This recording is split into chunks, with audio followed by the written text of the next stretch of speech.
Bienvenue à Radar Laval, Rive créative, le balado qui donne la parole à celles et ceux qui développent l'offre culturelle lavalloise. Dans cette première série de 3 épisodes, on vous présente les finalistes du prix Calque Artiste de l'année.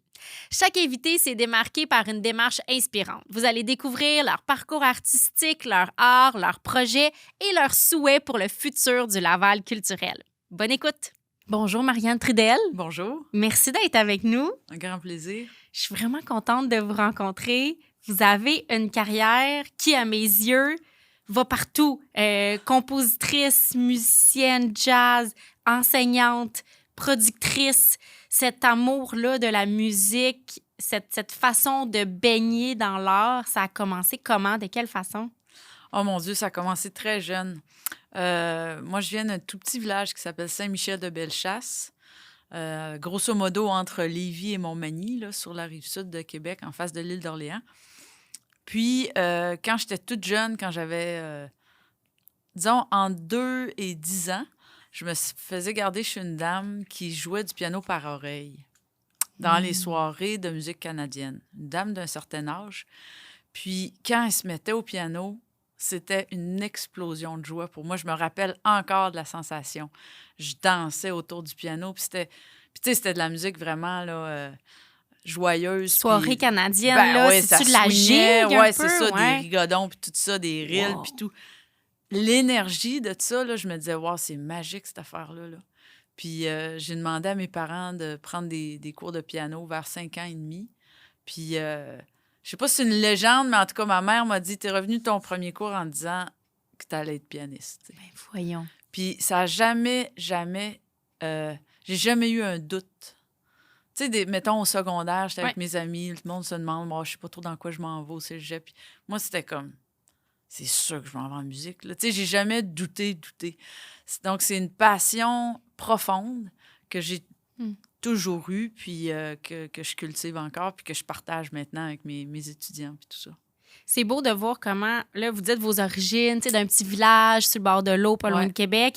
Puis je pense que l'eau aussi prend une place importante dans votre création aujourd'hui. De quelle façon exactement? Bien, toute la nature, en fait. J'adore le plein air, j'adore le contact avec la nature. Puis l'eau, effectivement, bien, l'eau, c'est l'horizon.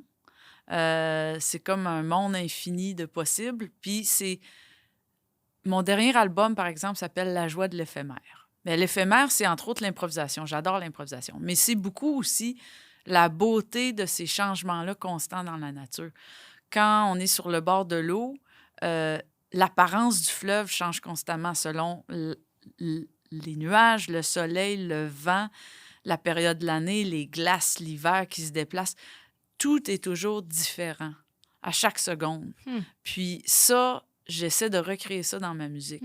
Dans ma musique, j'aime l'éphémère, j'aime le côté spontané. Il y a toujours une part qui se renouvelle à chaque fois.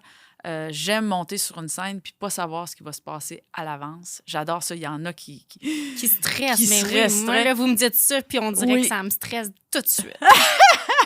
Mais moi, j'adore ce côté-là parce que je trouve qu'on multiplie les chances de magie avec une approche comme ça. Mais c'est complètement personnel puis subjectif. Mais le lien à la nature, il est là dans le sens où même si on regarde des couchers de soleil à chaque jour, ça sera jamais tout à fait pareil. Jamais. Comme Et avec ça, la musique. Exactement, j'aime ça. Je peux jouer la même pièce plusieurs soirs de suite, puis ça va être complètement différent à chaque soir. Parce que je me laisse imprégner de l'énergie des gens, parce que je suis avec différents musiciens, Donc, ça, j'aime ça. Le lien entre l'art et la nature, je le trouve intéressant. Puis j'ai envie de faire le lien aussi avec Laval parce que vous êtes une résidente de Laval. Il y a beaucoup de nature à Laval. Est-ce que cette nature lavalloise vous inspire d'une certaine façon?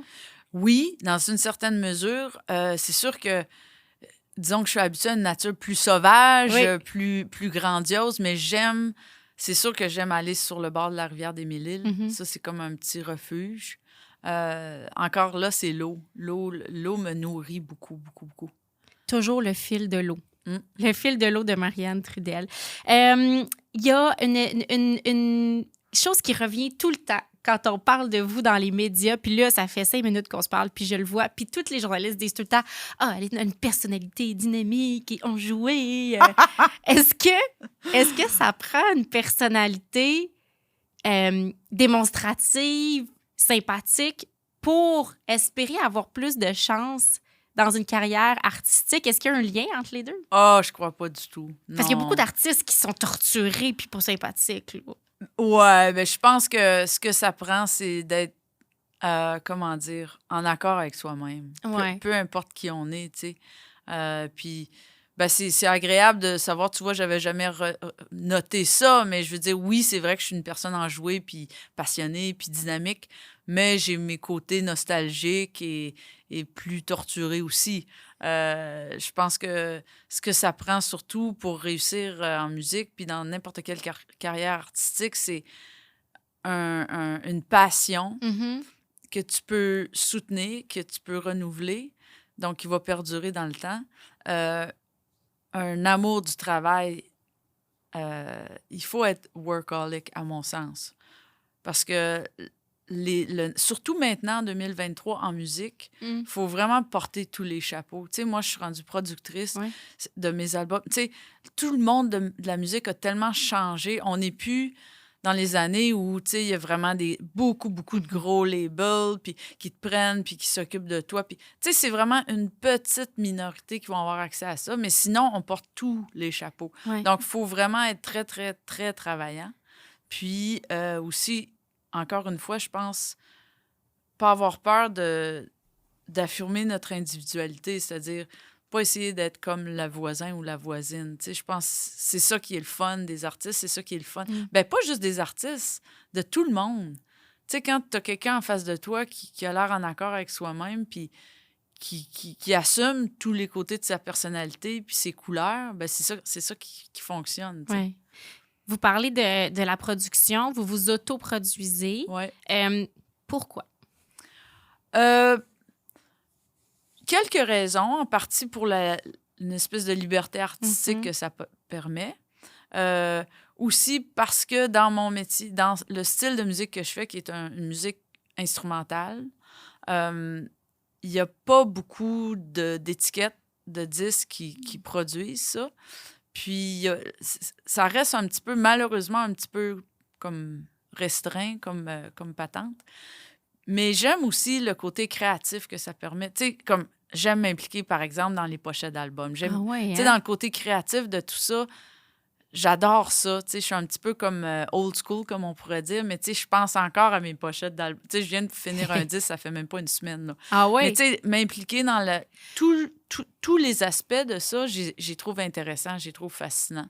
Parce que il y a beaucoup d'artistes, des fois, qui vont dire « Moi, je crée, mais là, demandez-moi pas de gérer des chiffres. Là, je suis pas capable de ça. Gérer des relations avec les médias, je suis pas capable de faire ça. Ouais. Vous, ça marche. » Ben ça marche. C'est-à-dire que j'atteins une limite à un moment donné. Ouais. C'est sûr que, tu sais, comme là, en ce moment, j'aurais besoin d'aide. Je le vois. Là, Bon, mais t'sais. c'est un message, là. On passe un message. Oui, avis aux intéressés. Non, mais tu sais, comme par exemple, maintenant, juste la gestion des réseaux sociaux, ça, en soi, c'est une job, là, tu sais. Puis moi, j'ai peut-être pas vraiment la fibre pour ça, mais c'est rendu essentiel. Fait que, tu sais, c'est sûr que quand on fait tout nous-mêmes, on peut pas être 100% efficace dans tout. Là. À un moment donné, on n'est pas... Tu sais, je suis pas superwoman. Non, il faut l'accepter. Il faut l'accepter. Mais donc, il y a les côtés, comme dans tout, tu sais, des avantages puis des désavantages dans tout. Mais c'est vrai que à mesure que tu avances, à un moment donné, pour aller plus loin, tu as besoin d'une équipe, tu as besoin d'aide. Là, tu sais. C'est juste que en ce moment, le marché de la musique, l'industrie de la musique s'est tellement transformée que là, tout le monde est un peu en train de se demander, tu sais, vers quoi on s'en va. Tu sais, comme avant, on pouvait quand même vendre pas mal de disques en concert. Tu sais, je veux dire, je faisais un show, je vendais des disques. Là. Avec une table de marchandises. Ben oui, tu sais, les gens, ils sont touchés, ils viennent acheter ton album. Maintenant, il n'y a plus personne qui a le lecteur d'album. Tu sais, c'est tout sur les Spotify, tout sur les plateformes de streaming. Fait que ça a l'air de rien comme ça, mais pour nous, les artistes indépendants, c'était comme hyper important, ça, là. Tu sais, fait que là, il faut que tu fasses de la merch, d'autres types de patentes, mais... Faut vendre des T-shirts maintenant. Faut vendre des T-shirts, mais moi, je suis pas là-dedans. Ouais. Tu sais? Mais en même temps, de s'autoproduire, ça vous permet de faire ça comme vous l'entendez. Il n'y a pas de Ouais. boss qui vous oblige à mettre votre face sur un coton ouaté pour le vendre après les concerts. C'est sûr, sauf que ça devient difficile d'avoir des sources de revenus Ouais. qui sont comme assurées un Ouais. petit peu, tu sais. Ouais. Fait que ça a tellement changé que je pense qu'il y a beaucoup... Puis, tu sais, il y a beaucoup d'étiquettes qui ferment en ce moment, tu sais. En même temps, il ne faut pas être trop... Tu sais, je veux pas avoir l'air trop pessimiste. Tu sais, il y a Non, plein non. de belles affaires qui se passent, mais c'est sûr que l'industrie de la musique en ce moment, tu sais, comme là, c'est la mode des vinyles puis tout, mais tu sais, combien de temps ça va durer, j'ai aucune idée, tu sais. Puis les coûts de production pour les vinyles, c'est explosif. Et Ah, des ouais. longs délais d'attente. Fait que, tu sais, quand tu es artiste indépendant, tu es comme, OK, je fais quoi? Tu Faut sais, faire des je suis choix. censée composer puis promouvoir ma musique, mais là, dans quel chemin je passe pour arriver à ça? Il y a beaucoup de monde qui se pose des questions en ce moment. Là, tu sais. Mais je pense que c'est des questions aussi qui vont faire évoluer le milieu de la musique parce qu'il y a eu tellement de changements dans notre écoute. Puis, tu sais, on est un peu la génération qui avons commencé à écouter des albums sur des disques ou sur des cassettes, après ça des CD, puis qui, là, l'écoutons en ligne. En ligne. Fait qu'on est un petit peu aux premières loges de cette Oui. évolution-là, Oui, d'une c'est certaine ça. façon. Mais il y a quand même des résultats assez catastrophiques Pour les artistes. pour les artistes. C'est Ça, ça. c'est indéniable. Parce que c'est Indéniable. eux qui ont perdu au final. là. Absolument. Mhm. Absolument. Parlons-en de votre musique, parce que là, depuis tantôt, on évoque le côté productrice, on évoque plein d'affaires. Mais j'ai lu, puis je trouvais ça tellement drôle. Un style lyrique, surprenant, original. Ça, c'est le style Marianne Trudel. Pour les gens qui seraient moins férus de jazz ou que vous ne connaîtriez pas, comment vous le décririez, votre propre style?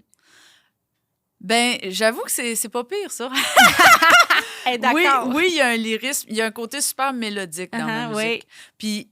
Puis, j'ai toujours eu un petit peu de difficulté avec l'étiquette jazz. Oui, ma musique est influencée du jazz, mais je pense que ma musique est autant influencée de la musique classique Parce que que c'est... du folk, Oui. que des musiques du monde, que, tu sais, ma musique est au carrefour de tout ça. Puis Ma vous avez une formation, c'est exact. ça, en classique, hein, qui vous influence puis qui abreuve tout ça. Là. Absolument. Ma formation, moi, c'est, tu sais, de 5 ans à 17 ans, c'est que de la musique classique. Mm. Je suis allée au conservatoire, tout ça. J'adore la musique classique et je performais bien dans ça. En fait, je m'en allais en musique classique à l'Université de Montréal. Ah oui. Mais au moment où il fallait faire les auditions, j'ai eu comme une mononucléose, les classes étaient pleines. Puis là, c'est quelqu'un par hasard, tu sais, c'est vraiment les hasards de la vie qui m'a dit, ben j'ai entendu parler d'un programme d'écriture pour big band, composition, jazz. J'étais comme, hey, moi, je connais rien là-dedans, mais peut-être je devrais m'essayer parce que j'adorais composer, j'adorais improviser, mais je connaissais pas le jazz du tout. Puis, je suis allée là-dedans, j'ai découvert cette tradition-là, puis là, j'ai trouvé que c'était extrêmement riche harmoniquement, puis juste le feel rythmique de tout ça m'a accroché beaucoup. Puis là, j'ai bifurqué vers le jazz. Je suis allée faire un bac à McGill en jazz. Ensuite, je suis allée en voyage. J'étais comme tannée de l'école, alors que j'adore... Parcours typique. Oui. Alors que j'adore l'école, mais tu sais, ça faisait beaucoup d'écoles intensives. Oui, bien, là. je comprends. Puis là, je me suis dit, j'ai envie de faire quelque chose de différent. Fait que je suis partie en Europe, à Paris. Comme ça, c'était la première fois que j'allais en Europe. J'avais 20 ans. Puis là, je me suis mis à rencontrer toutes sortes de musiciens, beaucoup de musiciens de différents horizons. Tu sais, c'était pas juste classique, c'était pas juste jazz. Des musiciens de tango, des musiciens brésiliens, des musiciens... Tu sais, toutes sortes de musique. C'était hyper riche. Puis, de fil en aiguille, j'ai rencontré des gens, puis j'ai pu... en fait, il y a quelqu'un qui a pris un rendez-vous pour moi pour une audition pour accompagner Charles Aznavour. J'avais 20 ans. C'est comme ça que c'est arrivé.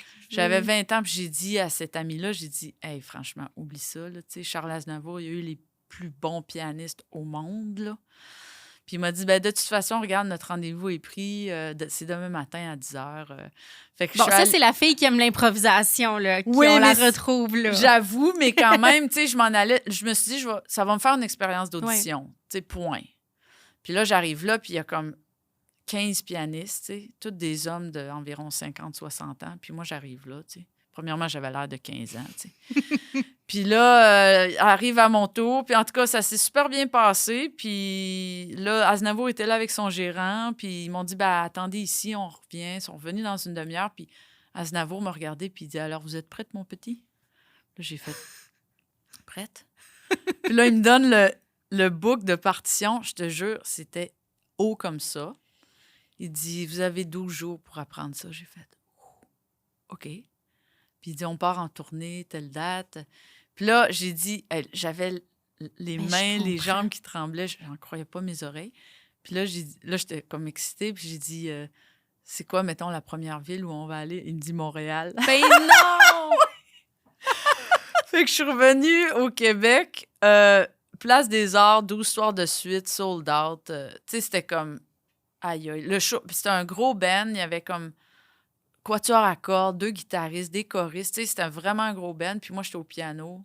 Puis le show commençait piano-voix, la bohème. Tu sais, c'est des histoires que tu dis, voyons. Puis j'ai appelé mes parents, tu sais, quand j'ai su que je faisais la tournée. Ma mère, elle me croyait pas. Elle était sûre que je blaguais. Elle dit, arrête, là. Puis j'ai rappelé, elle dit, arrête. Elle m'a quasiment raccroché au nez, tu sais. Je dis, garde, je vais vous mettre des billets, là. Je vais être à Place des Arts, tu sais. Ils sont venus, puis ils étaient comme, hein? Mais ça, c'est une expérience la magie de la vie. Mais Oui, non, mais ça, c'était une expérience de scène incroyable, tu sais. Mais tu sais, je suis partie comme de là, puis là, tout à coup, tu arrives avec les plus grandes scènes. Mais tu vois, après avoir fait ça pendant, mettons, on and off, là, 2 ans, mettons, ouais.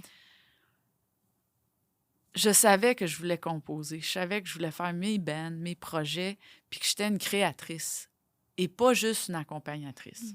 Et là, la folie de la vingtaine, de dire, tu sais, maintenant, je repense à ça, puis je me dis, mon Dieu, qu'est-ce que j'ai fait? Dans un certain sens. Mais à un moment donné, j'ai dit non. Tu sais, ils m'ont appelé pour une tournée, puis j'ai dit, ben non. Vous avez dit non. Marianne Trudel a dit non à Charles Aznavour. C'est complètement con. Mais c'est pas con, c'est l'appel que vous aviez en vous, c'est l'appel de la création. Oui, mais maintenant, à 45 ans, je me dis, il y aurait peut-être eu moyen de faire un compromis puis de dire, regarde, je vais composer quand même, puis je vais quand même continuer de faire ça, tu sais. Ouais. Mais c'était tout ou rien. Mais je suis comme ça. C'est tout ou rien. Alors, je suis revenue à Montréal et là, je suis revenue à la case départ parce que moi, j'avais joué dans des immenses salles, partout. J'imagine que là, c'était pas juste en Europe, la tournée, ça devait être partout. Fait que là, tu sais, je commençais à la case départ à Montréal. Là, j'ai recommencé au bas de l'échelle, là, tu sais, un petit bar, là, sur Mont-Royal, là, tu sais, c'était mon seul contrat, genre, je rentrais là à 6 heures le soir, le vendredi, je sortais à 3 heures, puis, tu sais, c'était comme, OK, retour à la réalité, là. Mais je commençais à composer, à faire mes bands, puis ça n'a pas été long. J'ai fait des albums, puis des tournées. Puis là, maintenant, je produis mes tournées. Mais quand même, c'est la vie, tu sais, super expérience.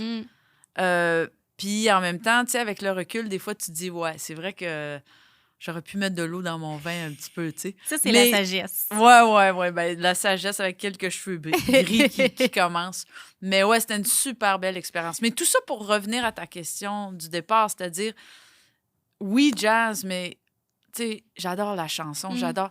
Tu sais, je veux pas avoir juste l'étiquette jazz parce que je trouve que jazz...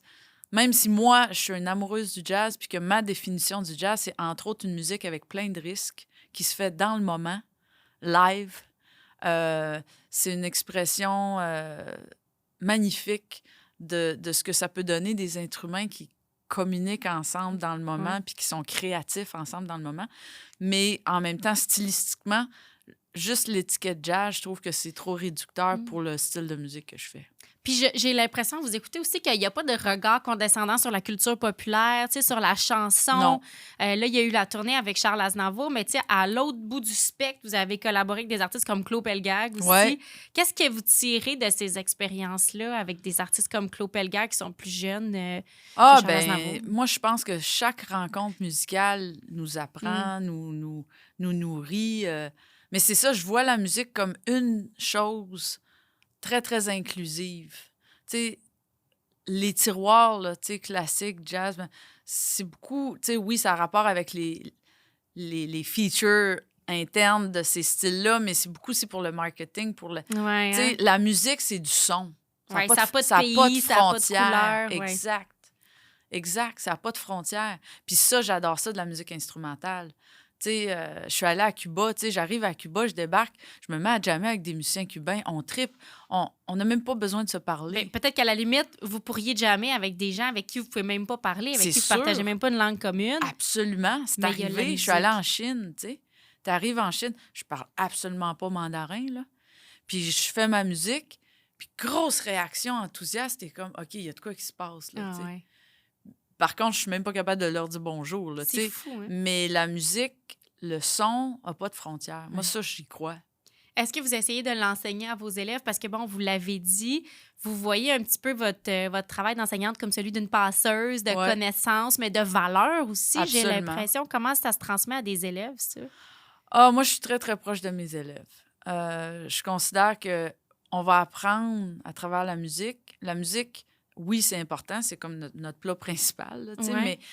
mais c'est aussi un prétexte à apprendre à devenir des meilleurs êtres humains, tu sais. Mm. Je veux dire, c'est ça notre job sur la Terre. Comment on peut être des meilleurs êtres humains? Puis comment on peut apporter quelque chose de positif? Mm. Tu sais, c'est ça, là. Toi, tu le fais à ta façon. Ouais. Tout le monde le fait à sa façon. Puis c'est ça que j'essaie de transmettre à travers la musique, mais ça pourrait être d'autres choses. Est-ce que de côtoyer des élèves aussi, puis de communiquer par la musique avec eux, ça vous nourrit aussi dans votre processus créatif à vous? Oui, dans une certaine mesure, ça me nourrit dans le sens où ça me tient en vie beaucoup. Ouais. Tu sais, quand tu passes tes journées avec des ados, t'as pas le choix d'être à on, là. Puis j'aime la jeunesse. Je me sens jeune dans mon cœur, tu sais, Ouais. fait que je me sens proche d'eux autres. Fait que dans ce sens-là, ça me garde en contact avec une certaine énergie qui est stimulante, définitivement. Fait que autant j'aime enseigner puis être dans le... Tu sais, comme là, j'enseigne en ce moment, je dirige le Big Band à l'université, un des Big Bands à l'université McGill, on en a 2. Puis ça, j'adore ça. Tu sais, j'ai 23 jeunes devant moi. Tu sais, puis la musique permet de relier ces gens-là. Ouais. Tu sais, tu le sens, là, comme là, on vient de terminer notre dernier concert, je les ai vraiment poussés, ils ont travaillé comme des fous, là, mais ils étaient fiers d'eux, ils étaient contents, ils étaient tellement... Ça crée une famille, c'est vraiment ça, ça crée une famille. Puis je trouve que ça, c'est important pour la jeunesse d'aujourd'hui, tu sais. Ils vivent beaucoup d'anxiété. Tout le monde vit de l'anxiété. Tu sais, on vit dans un monde qui est très incertain. Autant au niveau des changements climatiques que du climat politique dans toutes sortes de pays. Tu sais, je veux dire, il y a tellement de choses qui se passent. Il y a un niveau, avec la pandémie en plus, tu sais, comme le niveau d'anxiété a monté, là. Chez les jeunes particulièrement. Chez les jeunes, je le vois, je le sens. Puis, je trouve que si on y arrive à leur faire sentir qu'ils sont en lien, des vrais liens, puis qui font quelque chose qui les nourrit vraiment, ben tu sens que le niveau d'anxiété, Il baisse. Tu sais, pas juste le lien de Instagram, là, tu sais, d'autres genres de liens. Ouais. Fait que ça, c'est... La musique permet ça, définitivement. Si j'étais au ministère de l'Éducation puis que j'entendais ce que vous venez de dire, on dirait que j'aurais envie de mettre plus d'un cours de musique. Ben présentez-vous. Parce qu'on en a besoin. Mais j'ai l'impression que vous avez un avis là-dessus. Ah, ben c'est sûr. Est-ce qu'on devrait mettre plus de cours de musique à l'école? Oui, plus de cours d'art en général, Ouais. c'est sûr. Ça a été beaucoup, beaucoup mis de côté ces dernières années au profit d'autres choses. Je suis pas contre les cours d'éducation physique, je suis pas contre les cours d'anglais, je suis pas contre les cours de maths, mais je pense que ça prend un équilibre. Puis on a malheureusement entendu trop souvent le discours que, tu sais, c'est des hobbies, c'est à côté. C'est comme, c'est de l'extra, tu sais, c'est comme, s'il y en a, tant mieux, s'il y en a pas, c'est pas grave. Non. La musique, les arts, la création, en fait, c'est pas tant la musique, c'est la création. Tout acte créatif te met en lien avec toi-même. Si tu es en lien avec toi-même, tu te connais toi-même. Si tu te connais toi-même, tu peux rencontrer l'autre. Donc, cette connexion avec nous-mêmes, peu importe quel canal, là, par quel canal elle passe, elle est vraiment importante. Puis la musique permet ça, les arts, le sport. T'sais, dans le fond, c'est de permettre aux jeunes de développer la passion qui leur correspond. C'est pas tout le monde qui va faire des passionnés de sport. Mhm. C'est pas vrai, ça. T'sais, fait que laissons la chance, laissons plus d'options Ouais. ouvertes pour que les jeunes se trouvent à travers ça. Si on réduit trop puis qu'on décide pour eux, sans même leur proposer, leur donner le choix, ça devient un peu contraignant. Oui, puis réducteur. Mais je vous écoute parler, puis là, je me dis, est-ce que dans votre tête, vous vous considérez plus une artiste ou une musicienne? Qu'est-ce que vous êtes en premier? Un être humain Oui. qui s'exprime à travers la musique. Puis, tu sais, la définition d'artiste, je sais pas comment je la définirais, tu sais, mais... C'est une définition qui peut être large. Hein? Tu sais, on peut Très l'avoir au niveau large. corporatif, on peut l'avoir au niveau plus évocateur ou plus philosophique. Tu sais. Ouais. C'est quelqu'un qui vit sa vie en créant, je pense. Absolument. Fait que, tu sais, autant ça peut être un chef cuisinier, un artiste, tu sais, je veux dire. Je pense que la création, c'est ça que ça... Mais je pense que la création peut servir à tout le monde. Mm. Tout le monde, tout le monde, tout le monde, tout le monde, tout le monde. Je pense que c'est un élément essentiel d'une vie humaine réussie. Mm. Peu importe qu'est-ce que tu crées. Tu sais, si tu crées une petite cabane en cure-dent, ben c'est fine, c'est parfait. Ouais. Juste le fait de créer puis de jouer avec des éléments. Ouais, ouais. Moi, je joue avec les sons, l'autre joue avec les Ouais. couleurs, l'autre joue avec les mots. Mais construire des choses, Puis c'est très libérateur aussi. ouais. L'art-thérapie, c'est un peu ça, au fond. Ah, moi, je crois à ça au bout. Ouais. Puis en plus, je trouve que l'important dans la création, pourquoi ça nous rit autant, pourquoi ça nous fait sentir bien, c'est qu'on est présent. Quand tu crées quelque chose, tu n'as pas le choix d'être présent à 100 Ouais. Puis là, on vit dans un monde où c'est difficile d'être présent. Tu sais, on veut être présent à trop d'affaires en même temps. Ouais. On conduit, on regarde nos courriels, on arrive sur la lumière rouge, on envoie un texto. Ben, tu sais, c'est affreux. Mais c'est ça, on le voit tout le temps. Tu sais, c'est dangereux pour nous, c'est dangereux pour tout le monde. Donc, la présence, la qualité de présence qu'on peut avoir, comme un enfant qui joue avec qui est complètement absorbé dans son jeu, ça, c'est nourrissant. Puis ça, c'est la joie de l'éphémère. Ouais. On y revient, c'est exactement ça. Absolument, Ouais. absolument. Mais je pense que ça prend beaucoup de détermination maintenant, en 2023, pour se garder des petits espaces pour ça. Puis même moi, tu sais, oui, OK, je suis artiste, je suis musicienne, je suis compositrice, mais je suis comme tout le monde, là, je cours partout. J'ai de la misère à me poser. Le nombre d'obligations puis de tâches, c'est comme dans le tapis. Fait qu'on est tous comme ça, là, tu sais, mais d'essayer de se garder des zones refuge un petit peu. De valoriser ça aussi. Oui, Là. absolument. Même si on n'est pas dans la performance, de Absolument. valoriser l'essai, la recherche, la création. Oui, absolument. Vous vous promenez partout à travers le monde. Vous l'avez mentionné rapidement tantôt. Bon, il y a eu cette fameuse tournée-là avec Charles Aznavour, mais il y a aussi la Chine. Il y a plein de... Je pense qu'il y a une présentation de vos compositions dans une quinzaine de pays. Quand vous vous promenez à l'international, vous considérez que vous amenez quoi de québécois? Puis je dirais même, depuis 6-7 ans, vous habitez à Laval, de Lavallois. Qu'est-ce que vous transportez de cette identité-là? Aïe, aïe, aïe.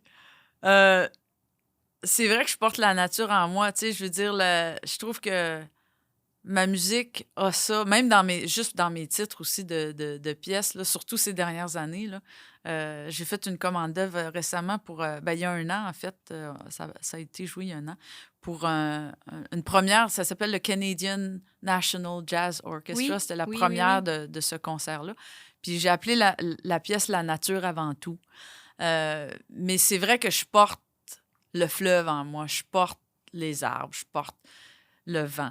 Tu sais, c'est pas comment dire, noir sur blanc, mais c'est quelque part dans ma musique. Puis veux pas, tu sais, la chaleur des Québécois, notre côté, tu sais, je vais à l'étranger, ben j'ai envie de connaître les gens, j'ai envie de... Tu sais, après ça, tu sais, c'est facile de tomber dans trop de généralisation. Tu sais, je voudrais pas dire trop... Tu sais, les Québécois, on est comme ça, puis... Mais c'est sûr que...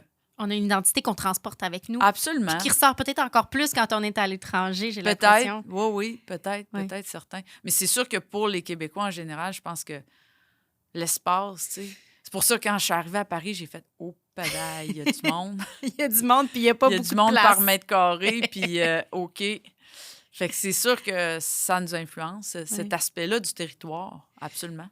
Qu'est-ce que vous souhaitez pour le futur du Laval culturel? Qu'est-ce que vous aimeriez voir rayonner dans votre ville?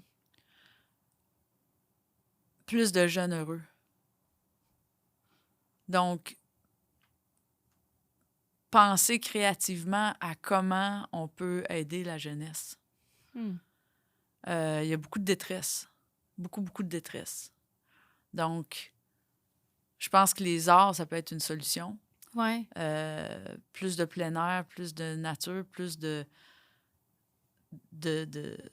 trucs collectifs aussi. C'est ce que je dirais, oui. Ouais.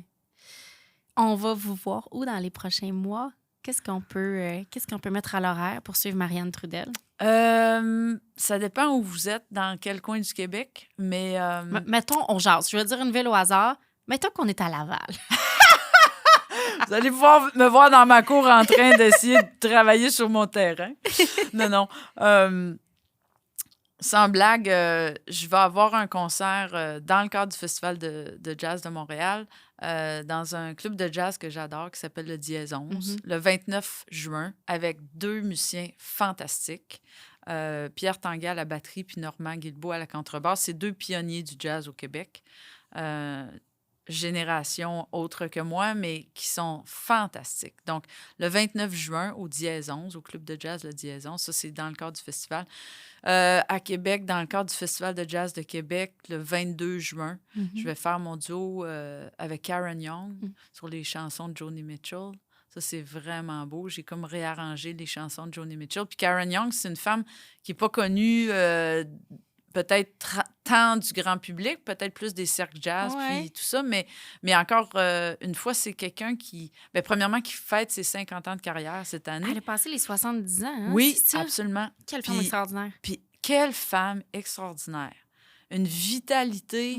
Moi, je parlais de mon terrain, mais elle a fait un jardin énorme. Tu sais, c'est une femme connectée à la nature, puis qui a une vision un peu comme la mienne de la musique, c'est-à-dire inclusive, les portes ouvertes. Elle a fait de la musique baroque, elle a fait toutes sortes d'affaires. Puis on a une complicité extraordinaire. Fait que ça, c'est le 22 juin à Québec. Sinon, je vais faire un concert pour la première fois, à part quand j'avais 6 ans, dans mon village natal. Wow. Saint-Michel-de-Bellechasse. Ils vont commencer un tout petit festival de jazz pendant 2 jours. Fait que le 5 août, je vais être là. Je me promène un petit peu...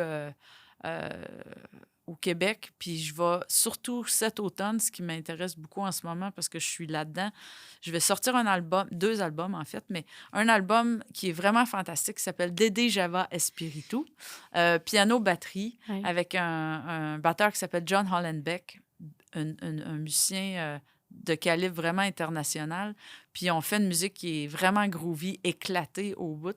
Puis on va faire une tournée des Maisons de la Culture cet automne. Puis je vais sortir l'album. On va faire le concert, le premier concert pour un festival de musique de création à Jonquière. Fait qu'en tout cas, ça, c'est l'album que vous venez de finir? Oui, que je viens de finir il y a une semaine, là, que je viens d'envoyer aux presses.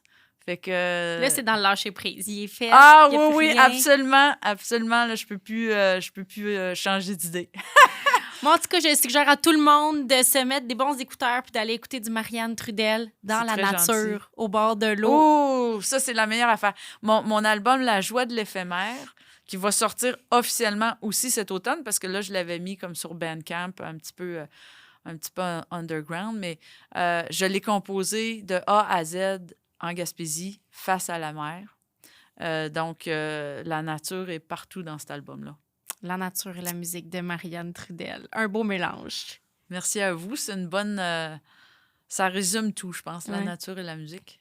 Merci d'être venu nous voir. Un grand plaisir. C'est le fun. Partagé.